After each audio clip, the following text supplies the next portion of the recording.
Welcome to our first lesson. Hello Year 4. This morning we are starting our new book called George's Marvellous Medicine. Grandma. I'm going to the shops in the village, George, his mother said to him on Saturday morning. So be a good boy and don't get up to any mischief. This was a silly thing to say to a small boy at any time. It immediately made him wonder what sort of mischief he might get up to. And don't forget to give Grandma her medicine at 11 o'clock, his mother said. Then out she went, closing the door behind her. Grandma, who was dozing in the chair by the window, opened one wicked eye and said, "Now you heard what your mother said, George. Don't forget my medicine." "No, Grandma," said George. "And just try to behave yourself for once," she said while she's gone. "Yes, Grandma," said George. George was bored to tears. He didn't have a brother or sister. His father was a farmer, and the farm they lived on was miles away from anywhere, so they never had any children to play with. He was tired of staring at pigs and hens and cows and sheep.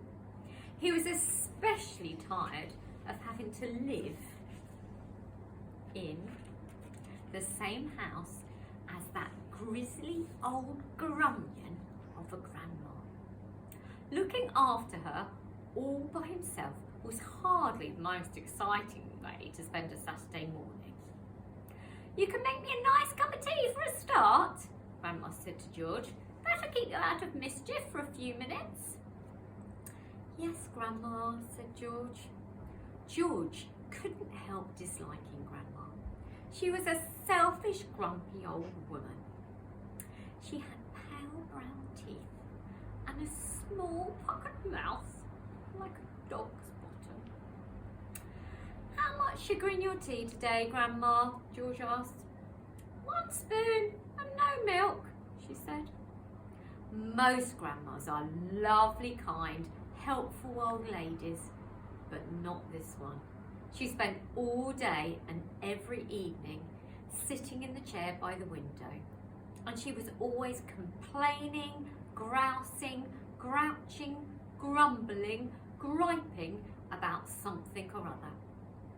Never once, even on her best days, had she smiled at George and said, "Well, how are you this morning, George?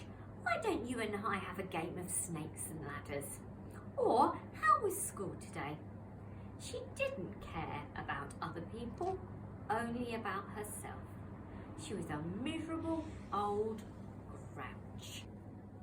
George went into the kitchen and made Grandma a cup of tea with a tea bag.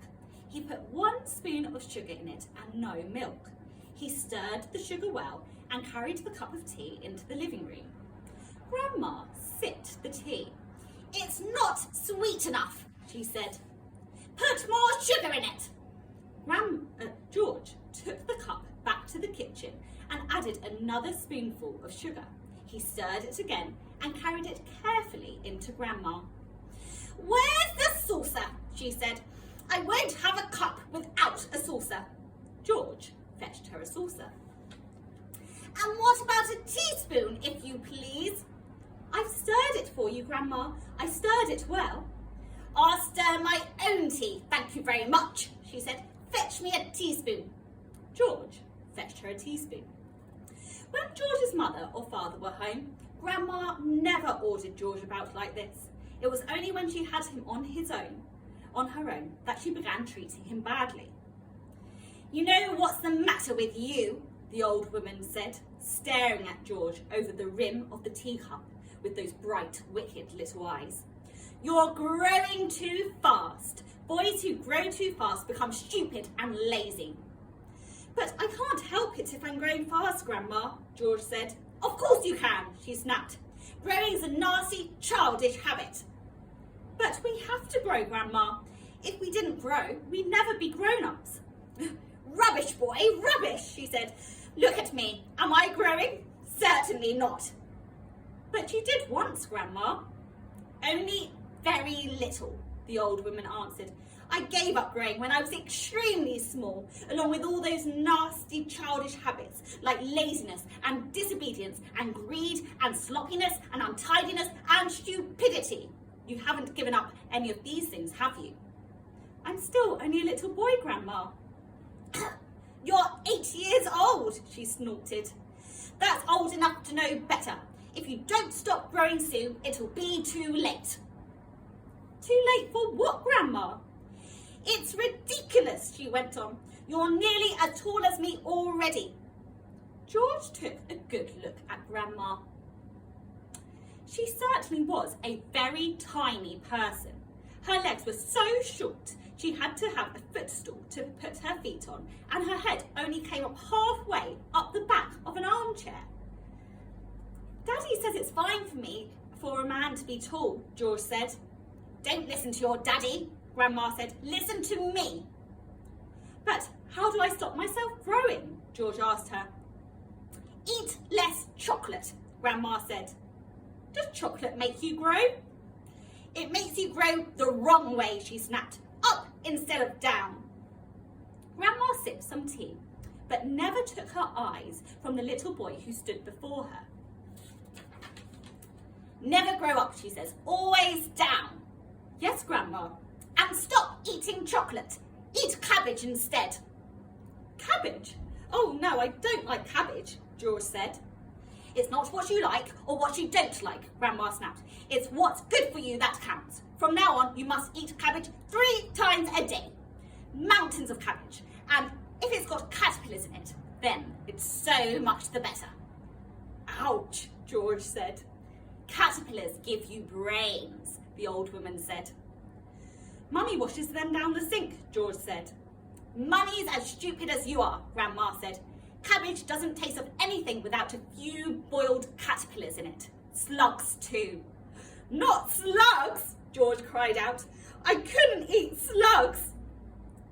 Whenever I see a live slug on a bit of lettuce, Grandma said, I gobble it up quick before it crawls away. Delicious. She squeezed her lips together tight so that her mouth became a tiny wrinkled hole.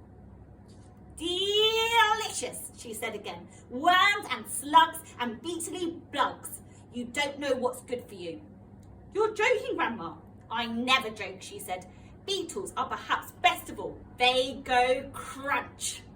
Grandma, that's beastly. The old hag grinned, showing those pale green teeth. Sometimes, if you're lucky, she said, you'll get a beetle inside the stem of a stick of celery. That's what I like. Grandma, how could you? You find all sorts of nice things in sticks of raw celery, said the woman. Sometimes earwigs. I don't want to hear about it, cried George. A big fat earwig is very tasty, said Grandma, licking her lips. But you've got to be very quick, my dear, when you put one of those in your mouth. If those pair of sharp nippers on its back end grabs your tongue, it's never lets go. And you've got to bite of the earwig first, chop, chop, before it bites you. George started edging towards the door. He wanted to get as far away as possible from the filthy old woman. You're trying to get away from me, aren't you? She said, pointing a straight finger at George's face. You're trying to get away from your lovely grandma. Little George stood at the door staring at the old hag in the chair. She stared back at him. Could it be, George wondered, that she was a witch?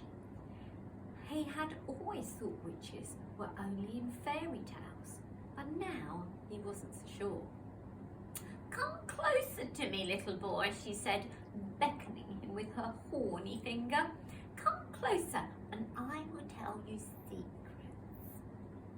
George didn't move. Grandma didn't move either. I know a great many secrets, she said, and suddenly smiled. It was a thin, icy smile, the kind a snake might make just before it bites you. Come over here to Grandma, and she'll whisper you a few secrets. George took a step backwards, edging closer to the door.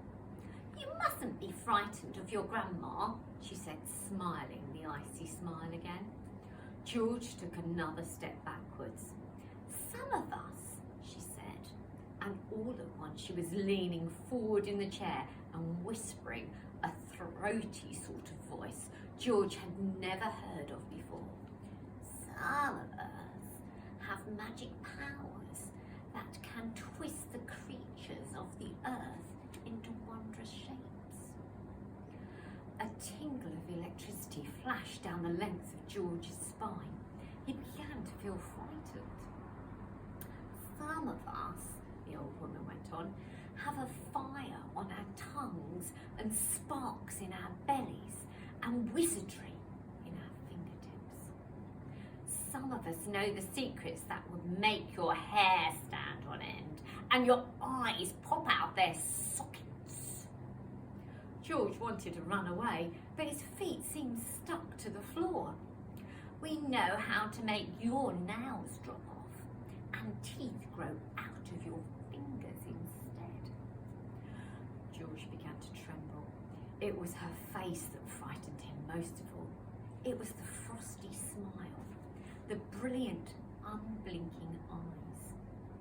"We know how to have you wake up in the morning with a long towel coming out of your behind." "Grandma!" he cried, "stop!" "We know secrets, my dear, about dark places where dark things live and squirm and slither all over each other." George made a dive out of the door. "It doesn't matter how far you run," he heard her calling. "You won't ever get away." George ran into the kitchen, slamming the door behind him. Okay, we really hope you enjoyed chapter 1 of George's Marvellous Medicine. Your first task is on here, and you should see it. Task 1, can I get clues from the text about Grandma? So what we'd like you to do is you can listen to us read the story again, but you can also read the chapter yourself. We've attached it onto the Google Docs, so you can read the chapter again. And what we want you to do is we want you to think about how George feels about his grandma. How do you think he feels? And what we'd like you to do is on a piece of paper, we'd like you to write a couple of examples of how you think George feels and why. George feels, I wonder how he feels, because, and can you explain to us how he's feeling? Would you like to have George's grandma as your grandma? Do you think she's very nice? We'd like to hear your ideas. Hi there, so task 2, can I draw and describe Grandma? Remember back to when we were doing the Malamander and we drew the Malamander and described it? This is what we're going to do now. Think about how the author describes Grandma. What descriptive language does Roald Dahl use? Things like she was a grumpy old grunnian and opened one wicked eye.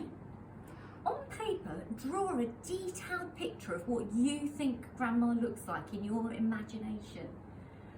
And then you can add labels around the edge. Noun phrases, descriptive language to show us what you think your grandma looks like.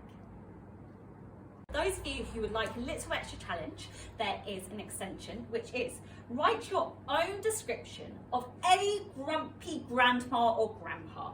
You can use expanded noun phrases, you can imagine your own maybe mischievous, sneaky grandparent and write a detailed paragraph all about it. Take a look on Google Classroom to see both of your tasks.